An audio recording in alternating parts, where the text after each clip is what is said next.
Hello थिरन family. तो कैसे हैं आप सब? आई होप कि आप सभी लोग बढ़िया होंगे। मैं जस्ट अभी घर पहुंचा हुआ हूं और अभी का टाइम हो गया 5:50 ओ क्लॉक। और मैं घर पहुंचते ही वीडियो बनाना स्टार्ट कर दिया। मुझे नहीं पता कब तक अपलोड होगा, काफ़ी ज़्यादा थका हुआ हूं, तो वॉइस भी थोड़ा सा फ्लैक्चुएट होगी, बट ठीक है, फील कर लेना और थोड़ा सा बर्दाश्त भी कर लेना यार। हाँ, मेरे पास एक गुड न्यूज़ है आप लोग के लिए। वैसी वाली गुड न्यूज़ नहीं है, ज़्यादा मत सोचना। गुड न्यूज़ मतलब हम फ्लेम एम्परर को भी स्टार्ट करेंगे कल से, और एक वीडियो उसका मैं अपलोड करूंगा। मैं अपने हिसाब से देखूंगा कि मुझे कहाँ से वो एक्सप्लेन करनी है। मैं 550 चैप्टर, या कि 500 या 600 या 700, मैं देख लूँगा जौन सा बेटर होगा। हालांकि मुझे उसके कैरेक्टर्स नहीं पता हैं, तो आप लोग मुझे उनको इंट्रोड्यूस करा दीजिएगा कि जॉन के साथ कौन कौन है, जॉन किन किन से मिल चुका है, जॉन किन किन से मिलने वाला है, जो लोग नोबल पढ़ रहे हैं ऑलरेडी फ्लेम एम्परर की। और VDTH की रिवर्थ का आपको दोनों का वीडियो, 2 वीडियो पर डे मिलते रहेंगे।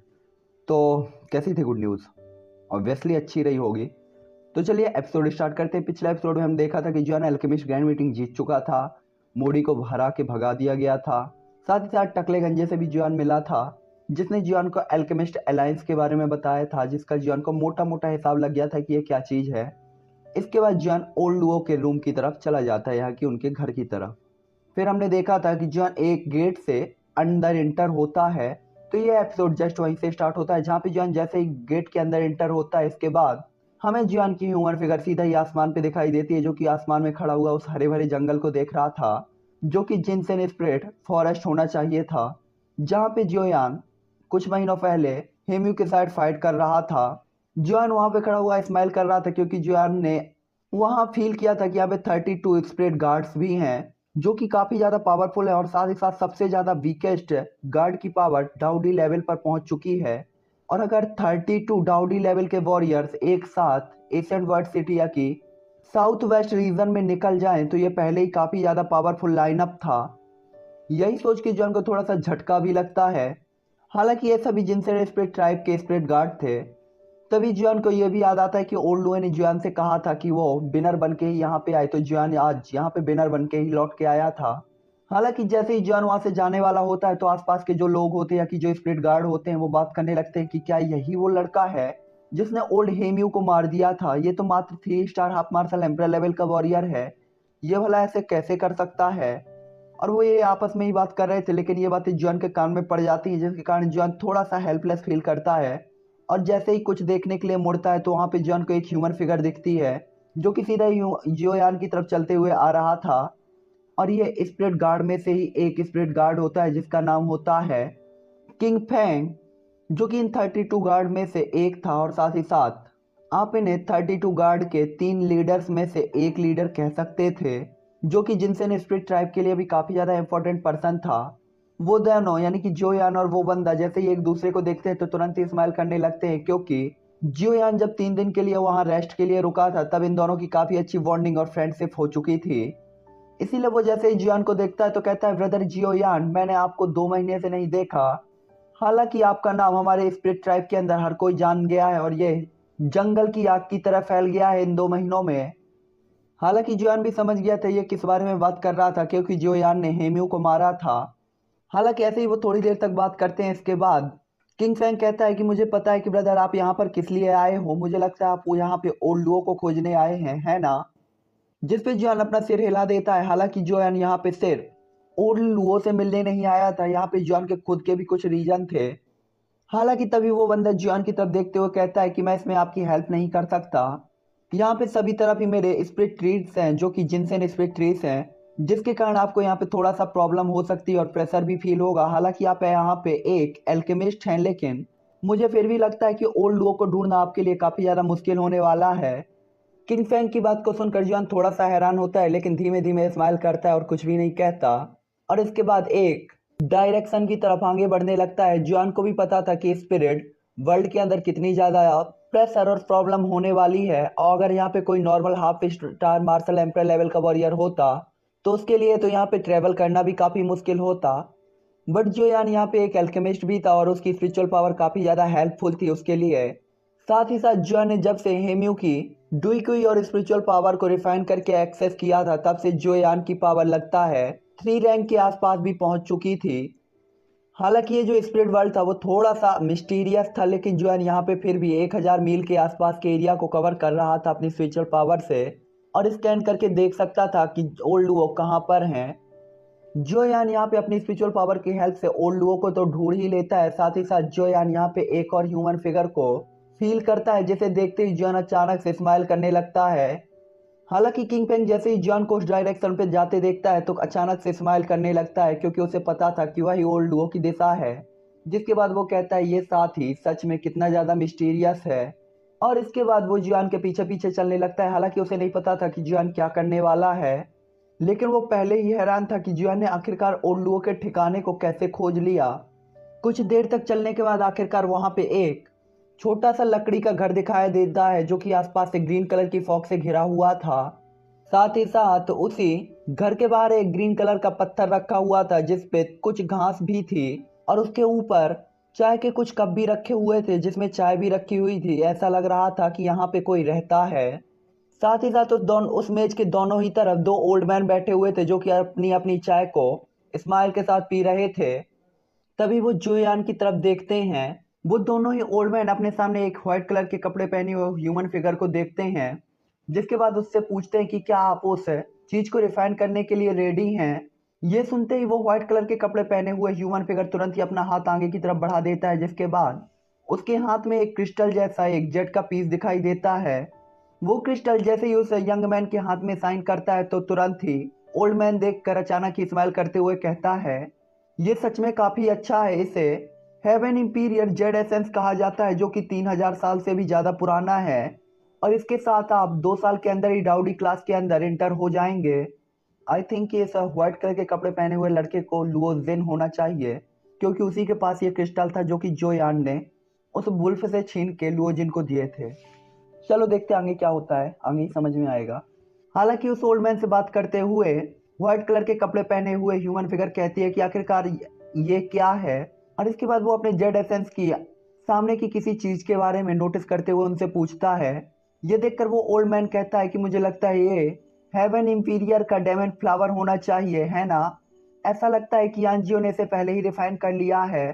उस ओल्ड मैन की बात को सुनकर व्हाइट कलर के कपड़े पहने हुए ह्यूमन फिगर कोई भी फेस इंप्रेशन चेंज नहीं करती है, ना ही वो लालची थी, क्योंकि उसे पता था कि जॉन ने उसे पहले ही काफी ज्यादा दे दिया था। हालांकि ऐसे ही वो ओल्ड मैन और वो व्हाइट कलर के कपड़े पहने हुए ह्यूमन फिगर कुछ देर तक आपस में बात करते हैं। तभी वो ओल्ड मैन कहता है कि वो यहाँ पर आ गया है, मुझे आश्चर्य है कि वो जब तुम्हें यहाँ पर देखेगा तो उसके रिएक्शन कैसे होंगे। और उस ओल्ड मैन जो कि ओल्ड लुओ होने चाहिए कि बात के साथ ही अचानक से सीन शिफ्ट होता है और हमें ब्लैक कलर की ह्यूमन फिगर जो कि अपना जियोयान था दिखाया जाता है। जिसके बाद वो खुद को धीरे धीरे अपेयर करता है और ओल्ड लुओ की तरफ देखते हुए कहता है ओल्ड लुओ, मैंने आपको 2 महीने से नहीं देखा है और आप पहले से ज्यादा पावरफुल लग रहे हैं। और इसके बाद जॉन स्माइल करने लगता है तो ओल्ड लुओ कहते हैं तुम कैसी बातें कर रहे हो, 2 महीने में भला ओल्ड मैं कैसे कुछ चेंज हो सकता हूँ। दूसरी ओर क्या आपने अल्केमिस्ट ग्रैंड मीटिंग को चैंपियनशिप में फर्स्ट स्ट्राइक पाली है या कि फर्स्ट रैंक पाली है? उन लोगों की बात को सुनकर जॉन धीरे से स्माइल करता है और इसके बाद उनके बगल में खड़े हुए यंग मैन की तरफ देखता है और स्माइल करते हुए कहता है एल्डर लुओ, क्या कुछ ऐसा होगा जो इस एशियन स्वेज सिटी के अंदर आपको ना पता हो?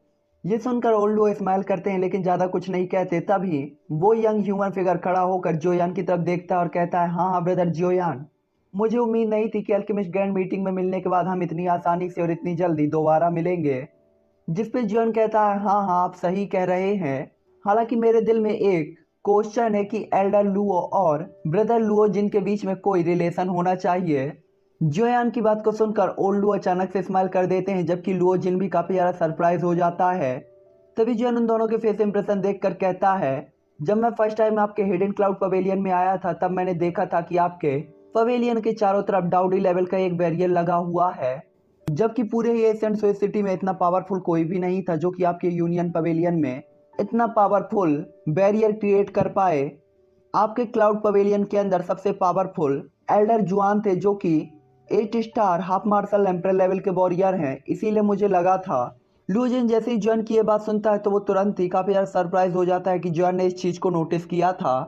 तभी जुआन कहता है कि ओल्ड लुओ के यहाँ होने से मुझे लगा था कि ओल्ड लुओ ने ही उस बैरियर को क्रिएट किया होगा, और साथ ही साथ उनका सरनेम भी तो लुओ ही है। जोयान की बात को सुनकर लुओ जिन कुछ भी नहीं कहता और तीनों लोग काफी देर तक शांत हो जाते हैं। हालांकि इस टाइम पे लुओ जिन जोयान को लेकर काफी ज्यादा क्यूरियस था, आखिरकार जोयान कौन है, उसे सच में जानना था। हालांकि हैवी जुआन रूलर को देखकर ओल्ड लुओ ने तो समझ में अंदाजा लगा लिया था कि जुआन कौन था और कहां से था, लेकिन लुओ जिन के लिए ये अभी भी इजी नहीं था। लुओ जिन को इस टाइम पे बस यही लग रहा होता है कि जुआन सेंट्रल प्लेन से किसी एरिया से बिलोंग करता है। साथ ही साथ जुआन किसी पावरफुल क्लेन का मेंबर होना चाहिए, क्योंकि जुआन के पास जो पावरफुल टेक्निक्स थी वो सेंट्रल प्लेन के एरिया के सेंट्रल या कि पावरफुल क्लेन्स की टेक्निक्स थी। हालांकि वहां पे जोयान बिल्कुल भी लापरवाही करने की हिम्मत नहीं करता है, क्योंकि जोयान को पता था कि यहाँ पे एल्डर लुओ बैठे हैं जो कि सबसे ज्यादा पावरफुल थे। साथ ही साथ जोयान को जब ये पता चलेगा कि एल्डर लुओ को पहले ही पता है कि जोयान का फाउंडेशन क्या है और जोयान कहाँ से बिलोंग करता है, और वो जब जोयान को ये बताएंगे तो जोयान के फेस इंप्रेशन कैसे होंगे। हालांकि यहाँ पे जोयान और लुओ जिन एक दूसरे की तरफ देख रहे होते हैं और आपस में ये चीजें सोच रहे होते हैं कि तब एल्डर लुओ कहते हैं, हाँ हाँ छोटे साथी, आप पहले ही एशियन स्पेस सिटी में काफी ज्यादा पॉपुलर हो चुके हैं। आपको एक बार इन लोगों को भी देखना चाहिए जो कि बड़े बड़े शहरों से आए हुए हैं और काफी ज्यादा पावरफुल क्लेन से बिलोंग करते हैं। ये सभी लोग आपसे मिलने के लिए यहाँ पर आए हैं। और इतना कहने के बाद ओल्ड लोग तुरंत ही अपने हाथ को फ्लिप करते हैं, जिसके बाद वहां पे एक स्क्रीन अपेयर होती है जो कि व्हाइट पर्दे की तरह थी और उसमें जोयान को एशियन स्पेस सिटी के अंदर की हालत दिखाई देने लगती है। जियोयान जैसे ही उस पर्दे पे लोगों को और एशियन से सिटी के सीन को देखता है तो काफी ज्यादा शौक होता है, क्योंकि वहां पे काफी सारे लोग आए हुए थे। ये देखकर जियोन स्माइल करते हुए कहता है, एल्डर लू आप मेरा मजाक मत उड़ाइए, अगर मुझे उनसे मिलना ही होता तो मैं भला यहाँ पे छिपने के लिए क्यों आता। जिस पे ओल्ड लुओ भी स्माइल करने लगते हैं। हालांकि तभी लुओ जिन भी स्माइल करते हुए जोयान की तरफ देखता है और इसके बाद कहता है कि ब्रदर जोयान, क्योंकि अल्केमिस्ट मीटिंग अब पहले ही एंड हो चुकी है तो नेक्स्ट आप क्या करने वाले हो। जैसे ही जॉन इस क्वेश्चन को सुनता है तो तुरंत ही काफी ज्यादा सीरियस हो जाता है और साथ ही साथ एल्डर लुओ भी जियोयान को स्माइल करते हुए देख रहे थे, क्योंकि वो भी क्यूरियस थे कि आखिरकार जॉन ने आगे के लिए क्या सोचा है। उन्हें अच्छी तरीके से पता था कि लुओ जी और जोयान इस टाइम पे इस डी कॉन्टिनेंट के यंग जनरेशन में सबसे ज्यादा जीनियस लोग माने जा सकते थे, और अगर इन्हें रिट्रीट और कल्टीवेशन और ट्रेनिंग का पर्याप्त टाइम दिया जाए तो एक टाइम आएगा जब ये इस कॉन्टिनेंट को लीड जरूर करेंगे। जोयान को अच्छी तरीके से पता था कि अल्केमिस्ट मीटिंग के एंड होने के बाद जोयान को वेस्ट रीजन की तरफ जाना था। हालांकि अल्केमिस्ट ग्रैंड मीटिंग तो एंड हो गई थी, लेकिन फिर भी जोयान के दिल में एक मामला अभी भी घूम रहा था। जिसके बाद जोयान स्माइल करते हुए कहता है कि एल्डर के कारण या एल्डर लुओ की हेल्प से मैंने लीगन के पास से एक विंड लाइटिंग इनविटेशन पूल को अचीव किया था, तो अगर आज मेरे पास चांस है तो मैं उसके अंदर इंटर होकर देखना चाहूंगा कि आखिरकार वो कैसा है और क्या मैं 4 star half marshal emperor level तक आगे बढ़ सकता हूँ या नहीं। जोयान की बात को सुनकर लुओजिन भी काफी ज्यादा सीरियस हो जाता है और जोयान की तरफ देखते हुए कहता है, अगर आप ऐसा करना चाहते हैं तो आपको एक चीज के लिए सावधान रहना चाहिए, क्योंकि वहां पे मोडी भी होगा और उसके कैरेक्टर को देखते हुए मुझे नहीं लगता कि वो वहां पे शांत होगा, तो आपको थोड़ा एक्स्ट्रा अलर्ट रहना चाहिए। लुओजिन की बात को सुनकर जियोयान को ऐसा लगता है कि जैसे लुओजिन भी उसके अंदर एंटर होने वाला हो। हालांकि तभी लुओजिन जियोयान की मन की बात को जानते हुए कहता है कि मेरी कल्टीवेशन टेक्निक थोड़ी सी खास है, इसीलिए मैं लाइटिंग पूल के अंदर एंटर नहीं हो सकता, इसीलिए सिर्फ आप ही उस लाइटिंग पूल के अंदर एंटर हो सकते हैं। उसकी बात को समझकर जॉन भी अपना सिर हिला देता है, क्योंकि जॉन को अच्छी तरीके से पता था कि हर एक कल्टीवेशन टेक्निक अलग अलग होती है और उसका कल्टीवेशन मेथड भी अलग अलग होता है। जैसे कि जॉन का फ्लेम मंत्रा जिसके लिए हेवनली फ्लेम्स की जरूरत होती है, और जियोयान का कल्टीवेशन मेथड फ्लेम मंत्रा का कंपटीशन तो कोई और कर ही नहीं सकता। जहां तक मोडी की बात थी तो जियोन को अच्छी तरीके से पता था कि उससे निपटना तो आसान नहीं है, लेकिन उस लाइटिंग वर्ल्ड पूल के अंदर जियोन अकेला एंटर नहीं होने वाला है, वहां पे गोली और चीलिन भी होंगे। और साथ ही साथ जियोन की हेल्प के लिए नॉर्दर्न किंग या कि जियोयान का स्काई डेमन पपेट तो था ही। थोड़ी देर और बातचीत होती है, इसके बाद जियोन कहता है ये टाइम है सोल और रीजन को रिफाइन करने का। जिसके बाद सीन अल्केमिस्ट एसोसिएशन की ग्रैंड मीटिंग पे शिफ्ट होता है, जहाँ पे जोयान दिनों दिन पॉपुलर होता जा रहा था और इसीलिए अल्केमिस्ट ग्रैंड मीटिंग के हॉल के सामने काफी बड़ी भीड़ लगी हुई थी। और इस टाइम पे सभी लोग जोयान से मिलना चाहते थे, साथ ही साथ एशियन सोई सिटी भी काफी ज्यादा भरी हुई दिखाई दे रही थी। यहाँ तक कि अल्केमिस्ट एसोसिएशन के जो ओल्ड एल्डर्स थे उन्होंने भी ये पहली बार देखा था इतने सालों में, और वो भी उस भीड़ को कंट्रोल नहीं कर पा रहे थे, जिसके कारण वो लोग भी खास एक चिंता में दिखाई दे रहे थे, क्योंकि वहां पे हाफ मार्शल एम्पर लेवल के वॉरियर्स ऐसे भरे हुए थे जैसे कि कोई चींटियों का झुंड हो।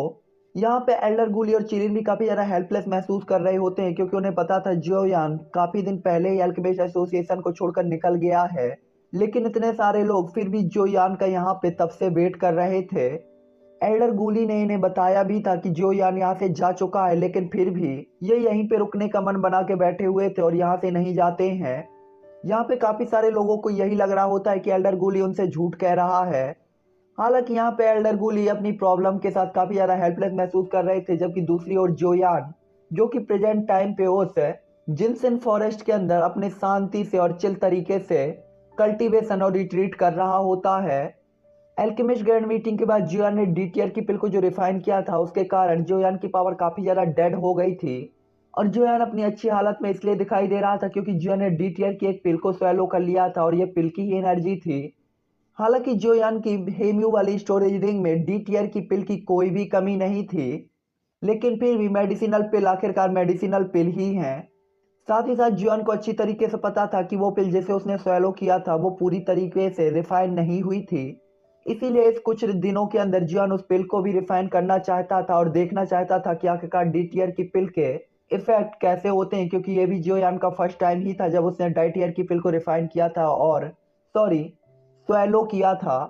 कुछ दिनों तक के रिट्रीट के बाद जोयान फिर से अपने पावरफुल ऑरे और पीक लेवल तक पहुंच जाता है। साथ ही साथ जोयान उस लेवल पर भी पहुंच जाता है जहां उसे बिल्कुल ये फील होने लगता है कि वो ब्रेक थ्रू कर सकता है। हालांकि फिर भी जोयान अपनी जबरदस्ती पावर को दबाता है और उसे आगे नहीं बढ़ने देता। हालांकि जोयान को पता था कि वो ब्रेक थ्रू कर सकता है, लेकिन जोयान जानता था कि यह टाइम अभी भी वो टाइम नहीं है जहां जोयान को ब्रेक थ्रू करना चाहिए। क्योंकि जोयान को पता था कि वो अगर यहाँ पे ब्रेक थ्रू करेगा तो यहाँ पे भले ही नेचुरल एनर्जी काफी ज्यादा है, लेकिन जोयान फिर भी उसे कंडेंस जल्दी से नहीं कर पाएगा। लेकिन वाइड लाइटिंग पूल एक ऐसी जगह है जहाँ पे जोयान एनर्जी को बहुत जल्दी ही कंडेंस करके अपने पीक लेवल पर पहुंच जाएगा ब्रेक थ्रू के बाद भी। इसलिए जोयान वाइड पूल की तरफ ही ब्रेक थ्रू करने के बारे में सोचता है। हालांकि जोयान अपनी आंखों को खोलता है और अपने कल्टीवेशन से हट जाता है कि तभी जोयान के डुईकुई में हल्की सी मूवमेंट होती है, जो देखकर जोयान के फेस इंप्रेशन अचानक से चेंज हो जाते हैं क्योंकि जोयान समझ गया था ये ब्रेक थ्रू का सिंबल है और जोयान इसे अभी बिल्कुल भी नहीं देखना चाहता था। इसीलिए जोयान एक ही थॉट के साथ अपनी पावर को फिर से सप्रेस करता है और उसे दबाने लगता है। आखिरकार अपनी डुईकुई के मसले को सॉल्व करने के बाद जोयान तुरंत ही अपनी स्टोरेज रिंग से एक जेट की बोतल निकालता है जिसके अंदर स्पिरिचुअल पावर थी जो कि गुयू ने किंग म्यू की सोल से रिफाइन करके जोयान को दी थी। जोयान को अच्छी तरीके से पता था कि अगर वो इस स्पिरिचुअल एसेंस को स्वेलो कर लेता है तो उसकी पावर 3 स्टार एल्केमी लेवल तक पहुंच जाएगी। और ऐसा सोचने के बाद जोयान तुरंत ही उस स्पिरिचुअल एसेंस को अपने हाथ में निकाल कर देखता है तो तुरंत ही उससे कुछ फैमिलियर सी फीलिंग आने लगती है, क्योंकि जोयान को पता था ये किंग म्यू का है और स्पिरिट ट्राइब और ओल्ड डुओ से जोयान के काफी अच्छे रिलेशन थे। इसीलिए जोयान को इसे स्वेलो करने में अच्छा नहीं लग रहा था। अगर ओल्ड गुयू ने ऐसा नहीं किया होता तो जोयान कभी भी खुद से ऐसा करने की हिम्मत नहीं करता। हालांकि तभी एक आवाज आती है कि इडियट बच्चे, क्या तुम अभी भी हेल्पलेस महसूस कर रहे हो? अगर तुम्हें इसे स्वेलो ही नहीं करना था तो तुम इसे किंग म्यू को वापस कर सकते थे। जब ओल्ड गुयू देखते हैं कि जोयान काफी ज्यादा उदास है तो वो तुरंत ही जोयान को चिढ़ाते हुए एक मजाक करते हैं। हालांकि जोयान को अच्छी तरीके से पता था कि किंग म्यू पहले ही अपनी रिट्रीट की तरफ जा चुके हैं और अगर जोयान को उन्हें ये लौटाने का इंतजार करना है तो ये काफी ज्यादा लंबा इंतजार होने वाला था। और अगर किंग म्यू अपने रिट्रीट से बाहर आ भी जाते हैं तो मुझे लगता था कि वो जोयान से इसे कभी भी वापस नहीं लेंगे, क्योंकि उन्हें अच्छी तरीके से पता है कि जोयान की बॉडी के अंदर गुयू जैसे पावरफुल अफेयरेंस है, जिसके बाद जोयान के पास सिर्फ एक ही रीजन था कि वो ही इसे स्वेलो करे और फ्यूचर में जोयान उनकी हेल्प करके इसका 100 गुना उन्हें लौटा दे। और यही बात ओल्ड गुयू भी जोयान को समझाते हुए कहते हैं कि तुम्हें इसे स्वेलो कर लेना चाहिए और फ्यूचर में तुम्हें उनकी हेल्प कर देनी चाहिए, जिसके बाद हिसाब बराबर हो जाएगा। अभी आपको सबसे ज़्यादा ज़रूरत है कि आपको पावरफुल होना चाहिए, क्योंकि अभी भी आपने सिर्फ इसे बाहरी एरिया को देखा है, अभी भी आप नहीं जानते कि यहाँ पे कितने पावरफुल एग्जिस्टेंस हैं। तो अगर आप इन सभी लोगों की हेल्प करना चाहते हैं तो आपको पहले कठिन अभ्यास और पावरफुल ट्रेनिंग करनी होगी, जिसके बाद आप पावरफुल बनेंगे और फ्यूचर में आप काफ़ी ज़्यादा पॉपुलर भी होंगे, जिसके बाद ही आप उनकी कोई हेल्प कर सकते हैं और उन्हें वापस से इस वर्ल्ड में एक नई लोकेशन दे सकते हैं जहां पे वो रह सकें अपने उस अंडरग्राउंड एरिया को छोड़कर। ओल्ड गुयू की बात को सुनकर जोयान को समझ में आ जाता है कि किंग म्यू ने उसे ये क्यों दिया था। शायद किंग म्यू जोयान से ये चाहता था कि जोयान जब फ्यूचर में पावरफुल हो जाए तो वो उसके जिनसेन ट्राइब की हेल्प करे एक नई जगह को क्रिएट करने पे और वो वहां पे उन्हें रहने दे सके। गुयू भी समझ जाते हैं कि जोयान क्या सोच रहा है और इसके बाद अंतर्यामी बाबा गुयू जोयान की तरफ देखते हुए कहते हैं, तो तुमने क्या सोचा था कि छोटे साथी उसने अपनी स्पिरिचुअल एसेंस को मेरी वजह से आपको दिया था? नहीं, ये उसने आपको इसलिए दिया था क्योंकि उसने आपके टैलेंट को देखा था, क्योंकि आपके पास मिस्टीरियस फायर सोल भी है, साथ ही साथ आपके पास काफी ज्यादा पावरफुल स्ट्रेंथ भी है और शायद इसीलिए उसने अपनी सोल एसेंस को आपको दे दिया था ताकि वो फ्यूचर में आपसे हेल्प मांग सके। इसके बाद सीन शिफ्ट होता है और हमें वापस से जोयान ही दिखाया जाता है जो कि ग्रीन चट्टान पे पालथी मार के बैठा हुआ था और उसकी दोनों आंखें बंद थी और उसकी स्पिरिचुअल पावर काफी ज्यादा फ्लक्चुएट हो रही थी। इस समय जोयान ने किंग म्यू की स्पिरिचुअल एसेंस को सैलो कर लिया था और जोयान ने बिल्कुल भी उम्मीद नहीं की थी कि ये इतनी ज्यादा 20 लेवल की और पावरफुल होगी। हालांकि जोयान यहाँ पे काफी ज्यादा खुश भी था क्योंकि उसे पता था कि इसका प्रॉफिट उसी को होने वाला है। जब जुआन ने हेम्यू की सोल को रिफाइन करके उसको स्वेलो किया था तो जुआन की पावर पहले ही 2 स्टार से 3 स्टार की तरफ बढ़ चुकी थी और इसके बाद ऐसा लग रहा था कि जुआन की पावर 3 स्टार एल्केमी लेवल तक पहुंच जानी चाहिए। इस टाइम पे वो स्पिरिचुअल एसेंस की बॉल जोयान के माथे के अंदर होती है और चारों तरफ से वो हेवनली फ्लेम से घूम रही होती है। साथ ही साथ इस टाइम पे वो काफी ज्यादा पावरफुल भी दिखाई दे रही थी। जोयान की स्पिरिचुअल पावर और हेवनली फ्लेम के सपोर्ट के कारण जोयान उस स्पिरिचुअल पावर को तेजी से स्पिरिचुअल एसेंस को तेजी से रिफाइन करना स्टार्ट करता है, जिसके बाद वो तेजी से सिकुड़ना शुरू हो जाती है। हालांकि जोयान फील कर सकता था कि ये जितनी ज्यादा तेज स्पीड से सिकुड़ रही है इसके अंदर की पावर उतनी ही ज्यादा बढ़ती जा रही थी। जोयान को उसे रिफाइन करते हुए पलक झपकते ही 3 दिन बीत जाते हैं और इस टाइम पे जोयान काफी ज्यादा अलर्ट तरीके से उसे रिफाइन कर रहा होता है। इस टाइम पे जोयान ने उसे रिफाइन कर करके बहुत छोटा सा कर दिया था, मतलब कि जोयान इसे 80% 90% तक रिफाइन कर चुका था। साथ ही साथ इस टाइम पे जोयान जो होता है वो अपने अंदर की जो स्पिरिचुअल पावर होती है और डुइकुई पावर होती है उसे भी काफी ज्यादा फुल पाता है और इसका फ्लक्चुएशन भी जोयान की बॉडी के अंदर काफी ज्यादा तेज स्पीड से हो रहा था, जिसे दबाने में जोयान को भी प्रॉब्लम हो रही थी।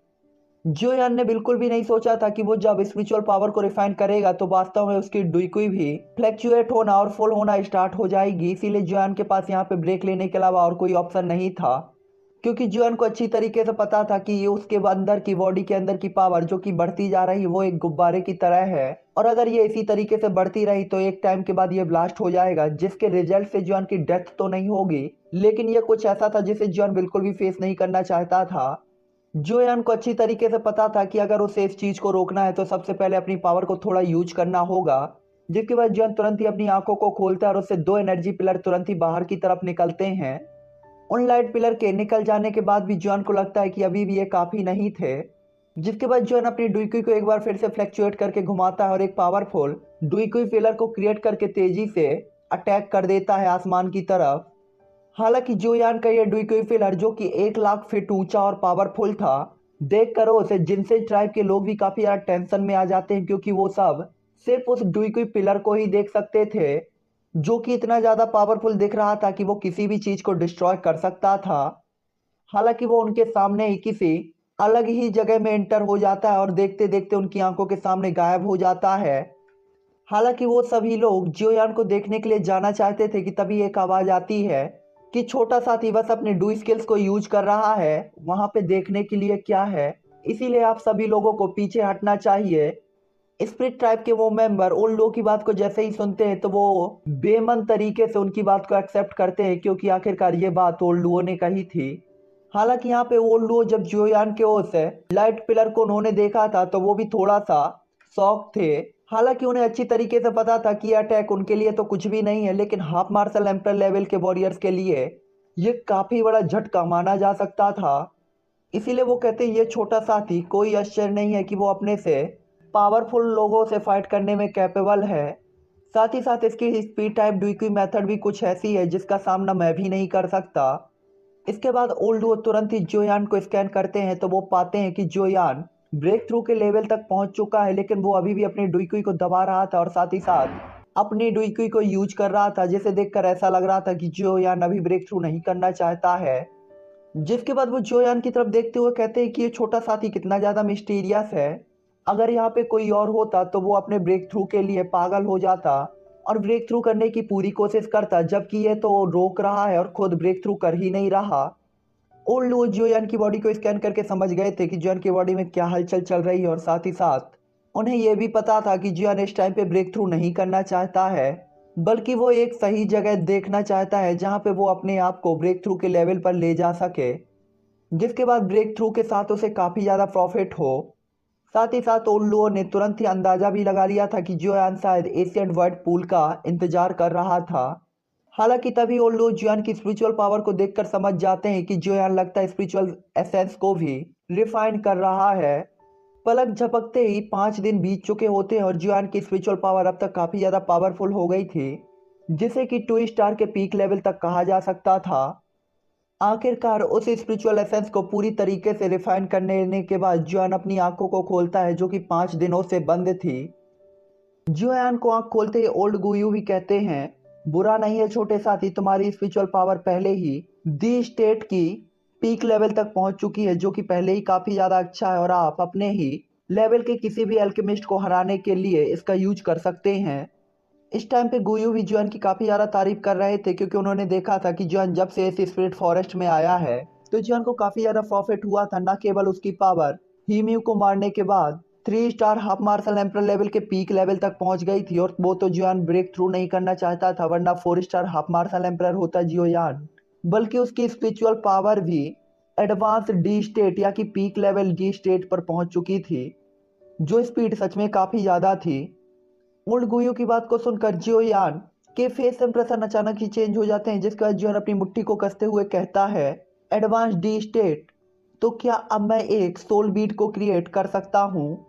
सोल बीट शायद आप अपनी स्पिरिचुअल पावर को एक क्रिस्टल की तरह चेंज कर सकते हैं, ऐसा कुछ होगा।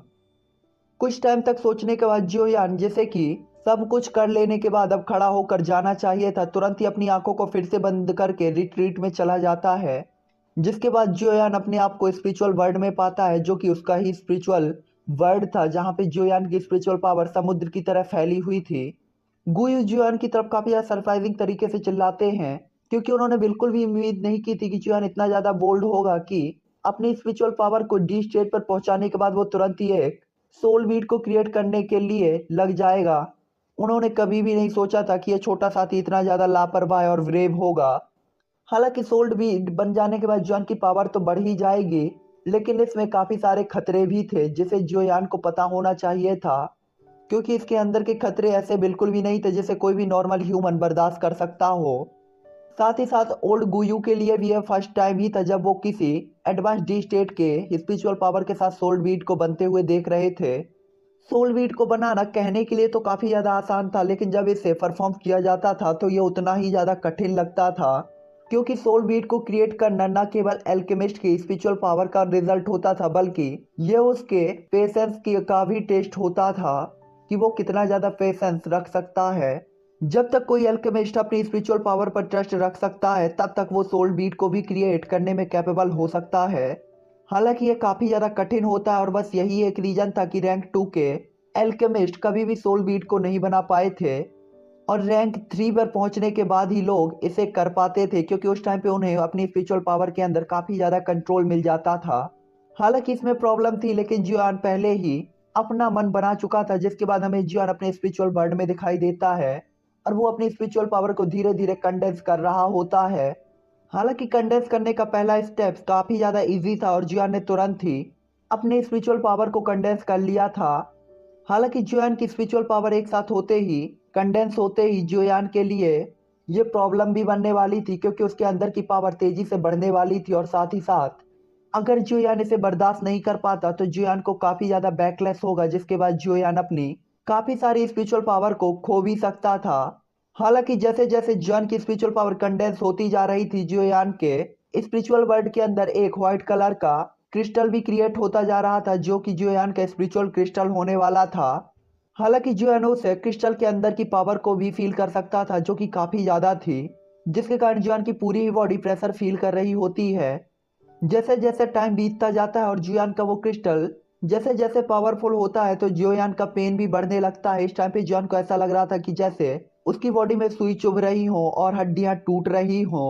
इस टाइम पे वो स्पिरिचुअल बॉडी जो कि जियान ने अपनी स्पिरिचुअल पावर से बनाई थी वो भी धीरे धीरे टूट जाती है और तेजी से उस स्पिरिचुअल क्रिस्टल के अंदर अब्जॉर्ब हो जाती है, जिसके बाद उसकी स्पिरिचुअल पावर और भी ज़्यादा तेजी से फ्लैक्चुएट होती है। इस टाइम पे जियोयान का वो स्पिरिचुअल क्रिस्टल काफ़ी ज़्यादा बड़ा दिखाई दे रहा था, बिल्कुल एक बास्केटबॉल की तरह, और काफ़ी ज़्यादा वाइल्ड तरीके से वो कांप भी रहा था, जिसके बाद उससे एक अटैक चार्ज होता है जो कि सीधा ही जियोयान की तरफ जाता है। ये सब जियोयान के स्पिरिचुअल वर्ल्ड में हो रहा है, ठीक है। स्पिरिचुअल वर्ल्ड में जियोयान बैठा हुआ है और वो अपने सोल को कंडेंस कर रहा है। सामने कोई जियोयान पे अटैक नहीं कर रहा, लेकिन उस अटैक का इफेक्ट जियोयान की बॉडी पर पड़ेगा। जियोयान को साफ तौर पर पता था कि अगर उसे इस सोल क्रिस्टल को क्रिएट करना है या कि स्पिरिचुअल क्रिस्टल को क्रिएट करना है तो वो इस अटैक को झेले बिना तो नहीं कर सकता था, क्योंकि जियोयान के पास यहाँ पे डॉज करने का तो कोई भी सवाल ही नहीं था। और अगर जियोयान इसे झेल नहीं पाया तो जियोयान की सारी मेहनत बर्बाद हो जाएगी।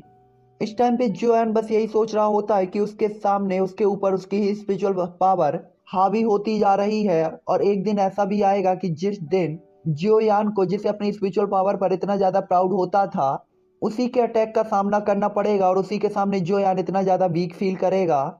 अब तक जियोयान को समझ में आ गया था कि सोल बीड बनाने का या कि स्पिरिचुअल क्रिस्टल बनाने का सबसे पहला स्टेप ही यही था कि अगर वो दूसरों को हराना चाहता है तो उसे पहले अपनी ही स्पिरिचुअल पावर को हराना होगा।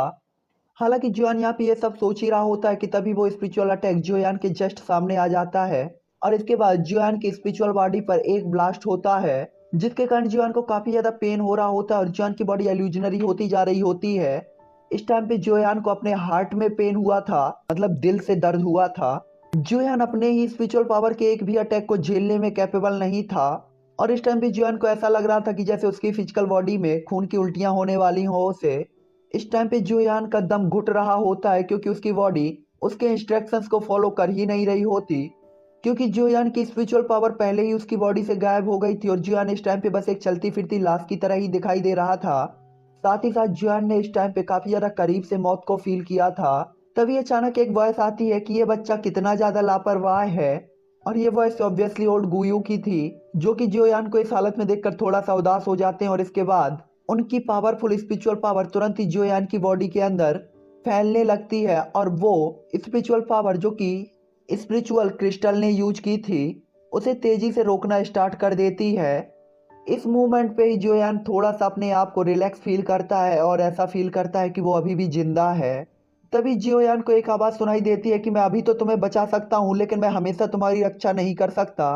तुम सक्सेसफुल होते हो या नहीं ये सब तुम पर डिपेंड करेगा।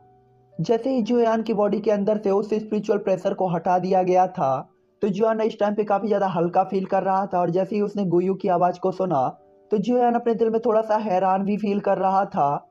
जियोयान इस टाइम पे समझ गया था कि ओल्ड गुयू ने ही उसकी मदद की थी, और अगर यहाँ पे ओल्ड गुयू नहीं होते तो जियोयान तो शायद सोच भी नहीं सकता था कि उसके साथ कैसा हुआ होता और क्या हुआ होता, वो जिंदा भी होता या नहीं होता।